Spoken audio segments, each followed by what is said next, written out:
lovely, isn't it? I'm going to be like a bit like this, though, aren't I? Pull your chairs over. Really nice. Dead posh, you know. Dead posh. I made an effort. I did. Yeah, I did. I'm glad I did. Did my hair, did my face. Oh, thank you. Got a nice dress on. Matching underwear. Oh, special occasions. You do it as well. Special occasions. Yeah. Don't be afraid.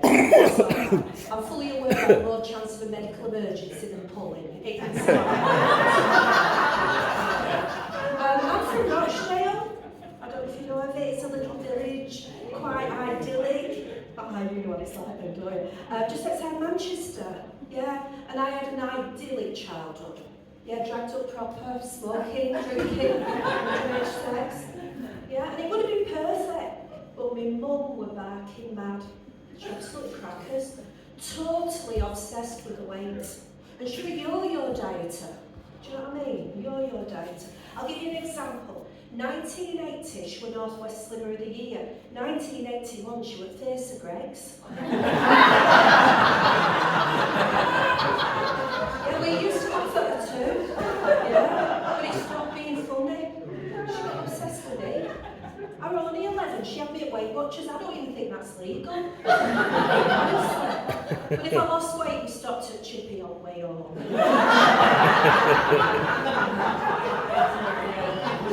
I mean, all that talk of food, now I just remembered I've not eaten today. And lots of comedians do that because the hunger makes them more focused. It makes everything sharper. It makes the laughter more euphoric. Yeah? I don't do it for that reason. I don't eat before a gig because I've got IBS. I'm scared of shit on stage.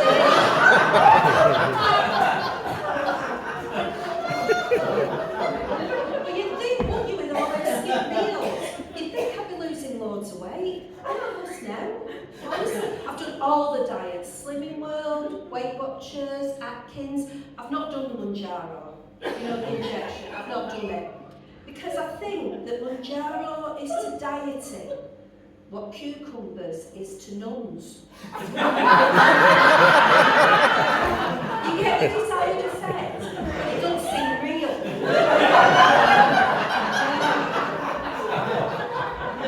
I don't diet anymore. I'm told that nonsense. I don't diet. This weight's good for me. Face. Good for my face. Yeah. No wrinkles on a balloon. And we all know, ladies, fat don't crack. But my mum did give me a complex. She did. I won't swim. I won't wear a bathing suit. And it went on for years. And then you know what? I thought, get a grip, and I went swimming. It was absolutely amazing. And you know what the best bit were? My tits floating.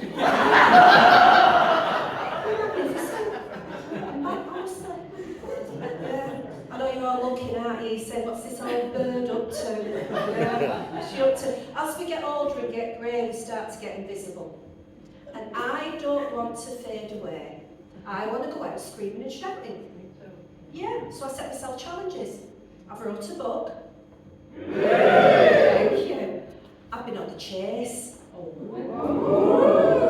I didn't win, but Bradley Walsh is lovely. I have played live at Glastonbury. I strung my ukulele in the car park and I'm having that. But my biggest challenge is I've been married 36 years. Yeah. Can you imagine? God. Met and married with an ear. He proposed to me at Bob Moore's nightclub in Rochdale. It's true, dead classic. Yeah, got down on one knee on the dance floor, and do you know what? Even after all these years, I can't be 100% sure that he were just tying his shoelace. But I took it as a proposal, and I had that wedding up by Monday. As newlyweds, we like divvied up the jobs. You're not quite traditional. There were pink jobs and blue jobs. I said blue, not blue. The pink jobs and blue jobs. Now the pink jobs were mine. I did childcare, cooking and cleaning, and I did the food shop. He had the blue jobs. He did house and car maintenance, paid all the bills, and picked the dog poo up. Yeah. And through the same. There's been some tweaks. You know, I've introduced him to the washing machine. He's got an outstanding friend request from the Hoover. Yeah. The kids have left home. He still does all the maintenance. Yeah. I've got a cleaner. He still pays all the bills. I shop online. Yeah, he's still in charge of dog shit. I just wanted to share that because I wanted to tell you that's how you maintain a marriage for so long. Basically, if it's not broke, don't fix it. Works for me. But when we first married, we married until death do us part. Yeah. I just didn't think it'd take this long. It's true, isn't it? It's true. But we stayed together for the sake of the children. I knew we'd never separate. I knew we'd always stay together, because neither of us wanted custody of them.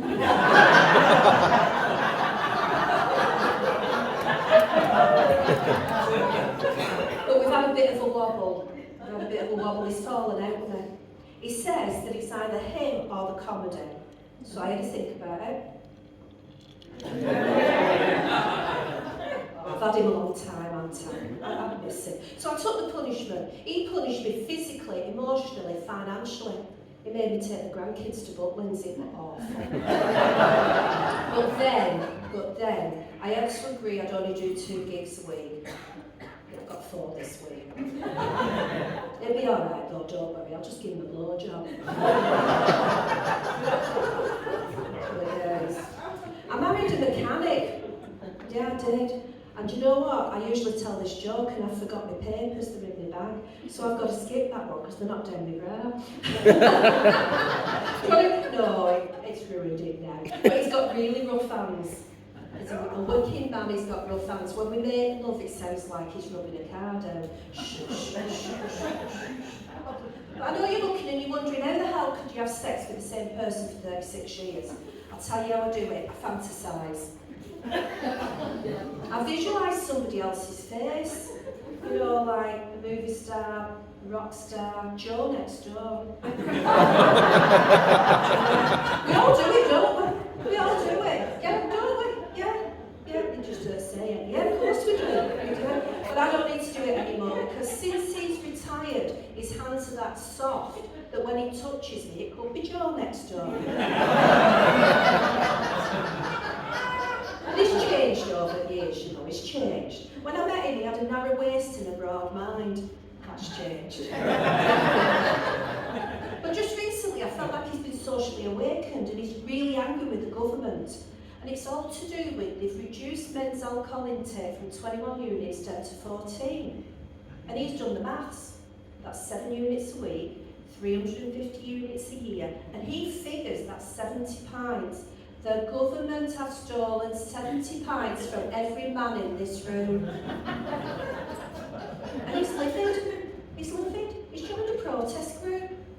It's called Men Against Restricted Drinking Institute. Mardy for sure. And all them Mardy men are going to march to London and demand what's been taken be returned. And you know what? I'm kind of proud of him. I'm proud he's recognised a social injustice. I'm proud he's seen a wrong and he wants to put it right. But then I found out the real reason. You're not ticked him off. You're not putting him over the edge. He was saving them 70 pints for a stag do in Benidorm.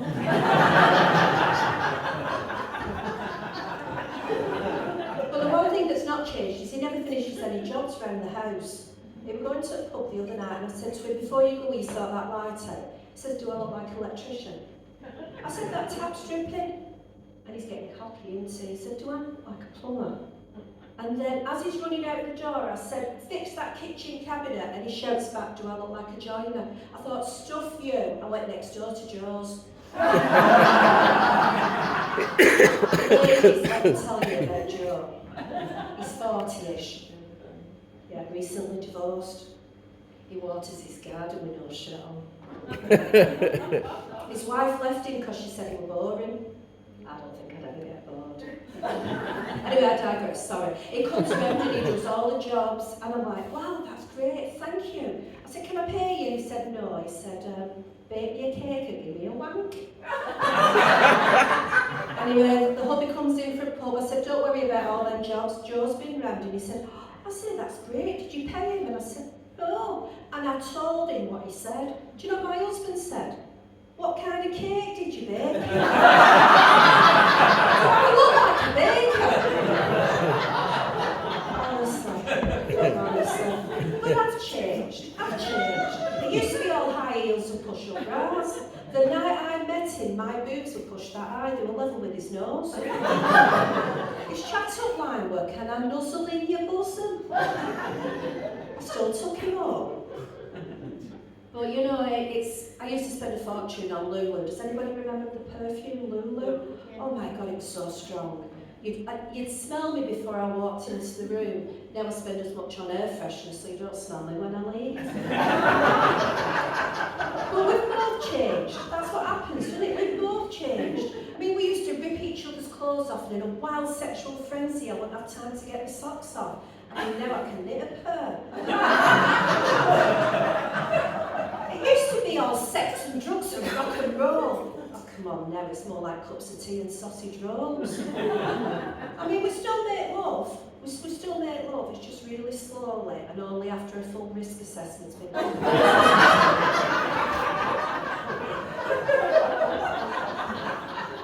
But he does love me. I know he loves me. Yeah, I mean, he almost told me once. But he's not here tonight. He hasn't come here to support me. He says that this is my midlife crisis. I'm too old for a midlife crisis. If this were midlife, I'd have to live to be 126. But as we get older, there's always something in there. I went to the doctors with tonsillitis, and as she's looking down my throat, she said, I think you could do with a colonoscopy. So I went to the hospital. He's doing the consent form, he's telling me all the ways I can die, all the things that can go wrong, and then he said, you may experience sexual arousal. So I'm there on the table, left hand side, knees up, camera, right, let's just judge this room here, right. Give me a cheer if you've had a colonoscopy. Thank you. All them ones that did cheer, there's something to look forward to. So I'm there, left hand side, his camera up, he's having a right good look, and then he leans over and he said, are you alright? And I said, yeah, I'm fine. And then I thought, I said, I'm not sexually aroused yet. He said, don't worry about it, dear, I am.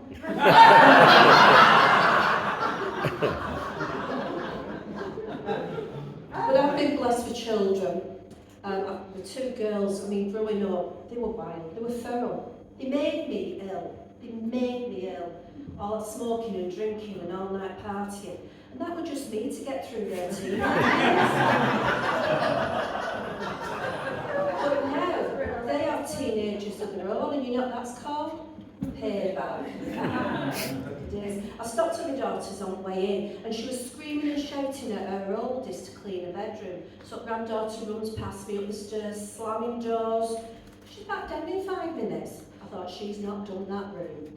So I went upstairs to check. The room's all done. Then I see stuff hanging underneath the bed. I thought, she's just shoved everything under the bed, her mother will kill her. So I get down and pulling stuff out. Empty bottle of vodka. She's 13. I thought, oh my God, she's drinking. Further in, pulling more and more stuff. Packet of cigarettes. Not even vape, packet of cigarettes.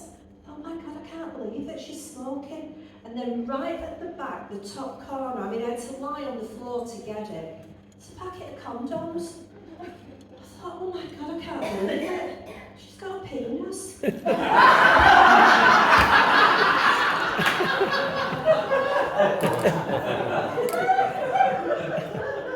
friend said to me, don't you worry that when you do this, you'll walk into the room, nobody will laugh. Nobody will think you're funny. And I said, no, not really, because it's just like being at home. I do this because it makes me feel alive, it makes me feel relevant, and it makes me feel me.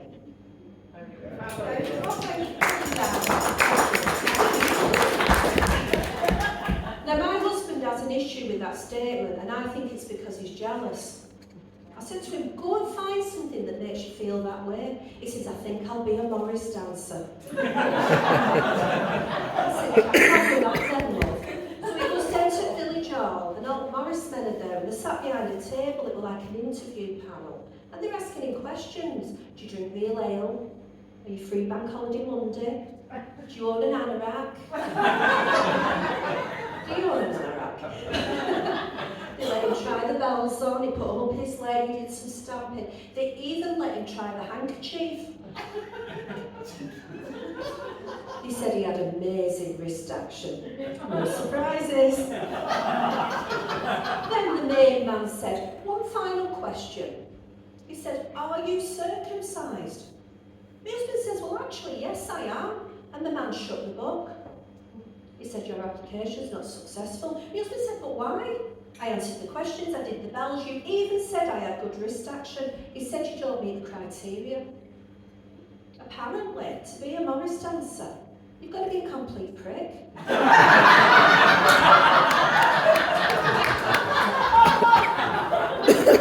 think that's about my time.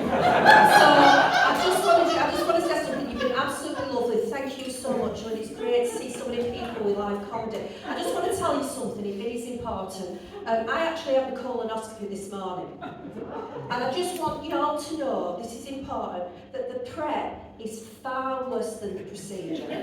You know, and on the plus side, this is the first time I've done stand-up comedy and not been full of shit.